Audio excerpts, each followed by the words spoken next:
Halo Sobat Ensiklo, ketemu lagi dengan kami tim Ensiklo yang dalam video kali ini akan bercerita tentang pupuk organik. Dalam hal ini kami akan bercerita tentang bagaimana penggunaan pupuk yang bersumber dari kotoran hewan. Nah, kalau berbicara pupuk kotoran hewan tentu saja ini populer di kalangan petani untuk digunakan, baik sebagai pupuk dasar maupun kemudian sebagai pupuk susulan. Praktek pemberian pupuk susulan ini terjadi misalnya pada tanaman porang. Biasanya ketika separuh musim, petani porang akan menambahkan kembali kotoran hewan ke lahannya atau ke guludan-guludan atau ke bedengan di mana porang ditanam. Berbicara tentang penggunaan pupuk kotoran hewan, ada beberapa hal yang harus kita perhatikan agar tidak terjadi kesalahan-kesalahan atau tidak terjadi masalah ketika kita sudah menanam.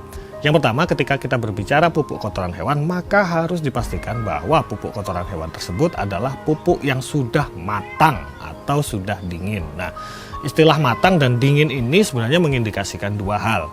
Yang pertama adalah mengindikasikan bahwa proses dekomposisi atau penguraian yang dilakukan oleh jamur atau yang dilakukan oleh mikrobakteria sudah selesai tuntas. Nah, indikatornya adalah panas dan dingin tadi. Kotoran hewan yang belum selesai diurai maka biasanya masih akan menyisakan suhu yang lebih tinggi atau yang kita sebut dengan suhu panas. Nah, sementara kotoran hewan yang sudah selesai proses dekomposisinya akan kita sebut sebagai pupuk dingin. Nah, ada beberapa indikator kalau kita berbicara pupuk organik atau pupuk kotoran hewan yang sudah selesai proses dekomposisinya. Yang pertama adalah bau. Nah, dari sisi bau saja, bau pupuk kotoran hewan yang sudah selesai proses dekomposisi biasanya tidak lagi menyengat. Nah, ini tidak perlu dicoba dengan mendekatkan ya, teman-teman cukup merasakan dari jauh saja sudah bisa membedakan mana pupuk kotoran hewan yang matang dan belum. Yang kedua adalah perubahan fisik dari kotoran tersebut. Biasanya akan lebih kering dan remah. Artinya ketika kita pegang, dia akan gampang pecah dan gampang terurai. Ini adalah indikasi kedua. Indikasi ketiga adalah dari suhu tadi.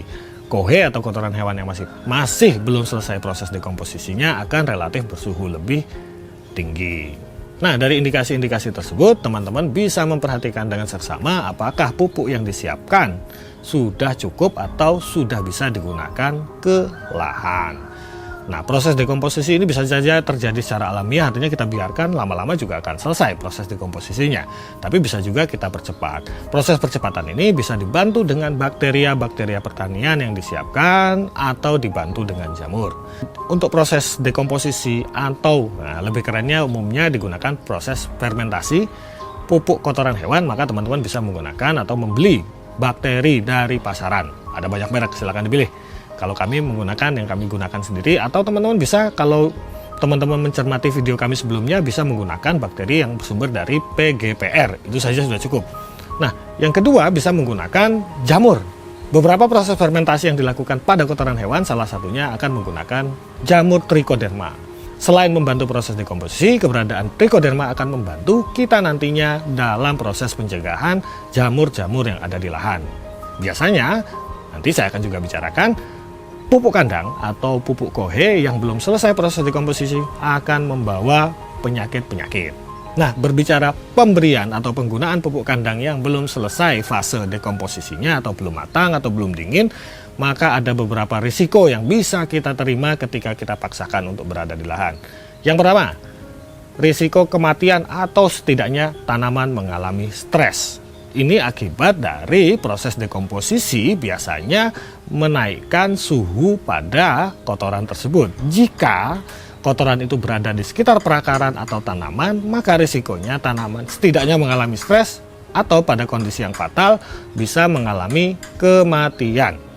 Yang kedua, teman-teman, biasanya kohe yang belum selesai akan tetap membawa masalah berupa jamur dan bakteri yang bisa membahayakan baik untuk tanaman maupun untuk orang. Misalnya, bakteri E. coli berbahaya untuk orang. Jadi ketika tersebarluaskan, maka sama saja menyebarluaskan bakteri tersebut ke lahan-lahan dan kemudian bisa membahayakan. Pada tanaman, misalnya ada jamur-jamur yang berbahaya. Misalnya jamur yang menyerang perakaran atau jamur yang kemudian dapat membusukkan batang.